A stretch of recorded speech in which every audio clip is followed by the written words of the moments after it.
Hi guys, so ito yung bago nating installed na hydraulic cam pump. At sa mga bago pa lang dito sa ating channel, huwag kalimutang mag-subscribe para maging updated sa mga bago nating mga videos. So dito pala natin ilagay yung ating ram pump sa kaya na magkuhan. Ayan. So for drinking kasi kulang yung tubig dito sa side. So ayan guys, ito yung paggawa natin sa ating guide tank. So, inayos na natin yung guide tank natin dito. Ayan, so pinagamit naman itong existing na tank, abandon tank. So ito yung ginamit natin. So hindi na kami gumawa ng bagong guide tank. So doon na lang sa abandon na yan na tanki. So puntahan natin yung ating installed. Ito ay RP150 at yung delivery ito ay umaabot ng 55 meters at yung drive head natin dito ay 8 meters. So saktong-sakto lang. Yan, so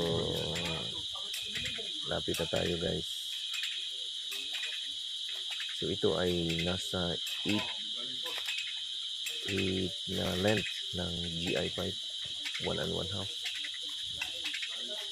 So schedule 40.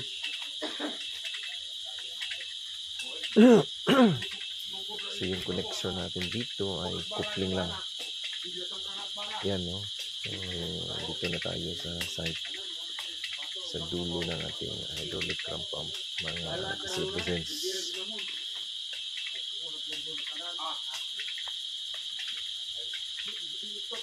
Yan, medyo madulas dito sa site, kaya ingat tayo.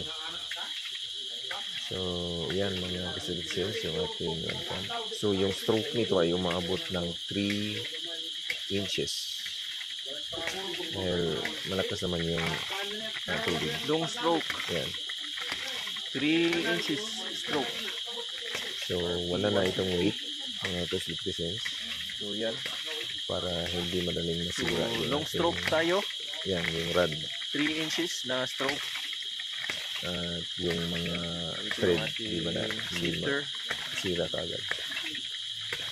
So mapapansin natin dito sa ating sniffer, umuusok. Yan. Yan, grabe. Aso pa yan. Nag-aso yung ating ano. So parang umuusok yung ating sniffer valve. So yan, salamat mga ka-citizens sa patuloy niyo pagsubaybayan sa ating mga videos at hanggang sa muli. Kita-kita tayo sa mga susunod natin mga installation ng hydraulic cam pump.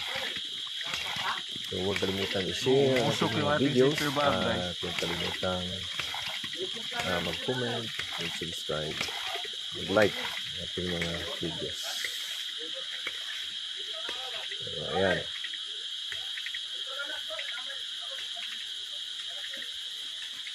Yan, Jay, one na.